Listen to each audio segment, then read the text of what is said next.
Hey guys, overwhelmed by the response to the videos I did of my brief basement tour yesterday, and the number of people that have already sent me in questions asking about what it is, whether anything's for sale. I'm afraid no, I don't sell any of it. It has huge sentimental value to me, so nothing's looking to move to any new homes. But in reviewing the video that I took and actually answering some of the questions, I realized that I actually missed a lot of the stuff that's down there. So I'm going to go back and give you another brief tour of some of the things that I went out and made sure I could find this time. And I'm going to show you some of that stuff, and then I am going to start getting into some more detail, going through some of the individual guns, the barrels, the pieces of equipment, the prototypes, and the history that's down there, as well as eventually giving you a bit of an explanation about why I have so much of this stuff, where it comes from, and all that kind of information as well. So I'm going to grab my handheld camera and we'll get back down the basement. Alrighty, so let's go down the basement again.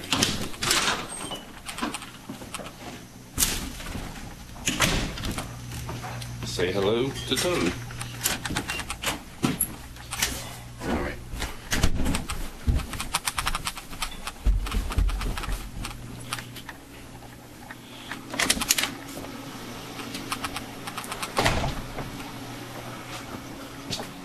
Okay, let's start with the cocker box that I was so eagerly trying to find but didn't manage to. This here is a Spearhead autococker. This gun was the first autococker I ever had, and I actually built it from scratch. Back in those days, everybody was a little bit scared of building cockers, and when I said I was going to build my first one myself, the response was kind of, you must be nuts. But a very good friend of mine, Graham, from Spearhead Paintball, provided me with the body, and I started putting it together, and it was not bad. There you go, serial number 160 with the F stamp for Germany. This actually on here is a race frame, and this is one of the first of the 2004 race frames. Interesting history to that one.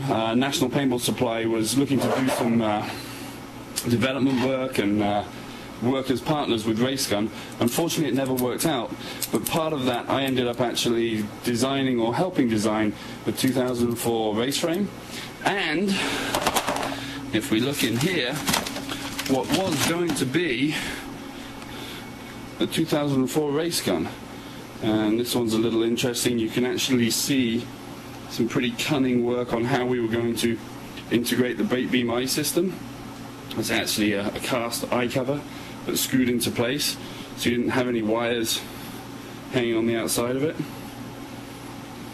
And that was the prototype for the 2004 race gun that, unfortunately, because the situation with race didn't work out, never made it to production. But have used and played with both of those guns, a lot of fun.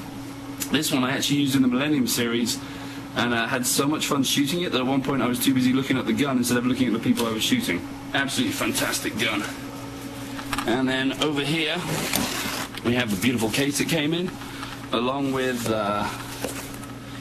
engraved barrels. I'm going to go through my barrel collection at some point as well. Spare bolts, different beaver tails, and they actually had the barrel kits made for them by CP. Great guys over at CP, make some real quality stuff. Nice barrel kit. So that was the Spearhead autococker.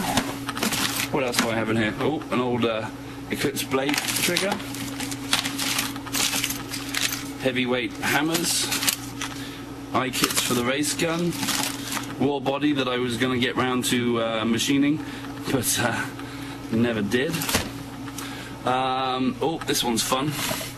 There's a lot of history and story behind this one. This is a dual barrel cocker body. This was actually made by Doc Nickel from the Tinkers Guild, and a lot of history behind how this actually comes to be in my hands. Beautiful piece of machining work. That was actually the first double-bodied cocker he ever made, I believe, and he sent me that in exchange for a deal on a couple of custom PGPs that never quite worked out, but he really does do some nice work. What else do I have in here? I have a couple of cap flame cockers. Now I have to say, these are one of the most beautiful machine gun bodies ever. Big fan of these. They're actually, the blue one is about to become mine, and the black to red fade one is going to be a friend of mine's, and in return for getting to the black to red fade gun running properly, he's going to let me have the blue one, and I'm actually going to build that blue one into a pump gun. That's the plan for those parts. Okay, what else do we have?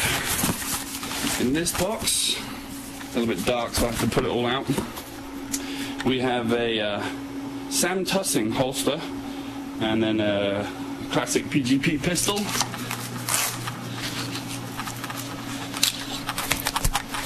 Open up. Lots of fun.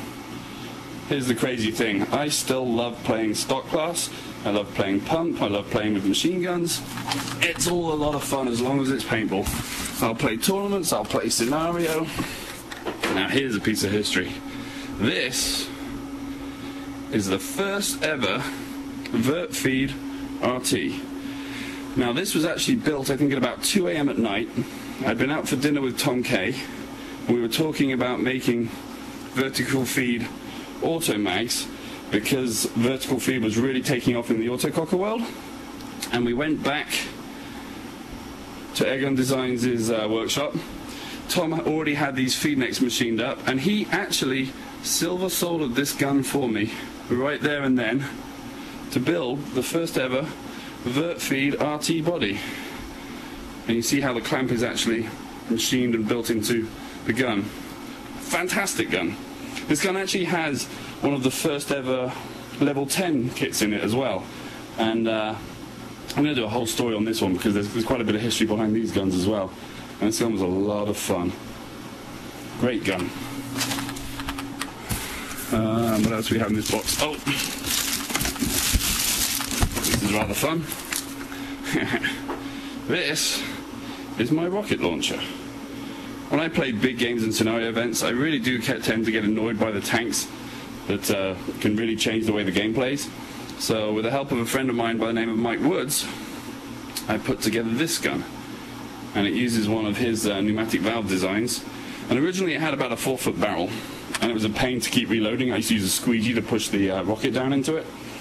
And so instead of that, I kept cutting the barrel down and down and down and down until I realized I could make it short enough, hand load the rockets, and just shoot them straight back out.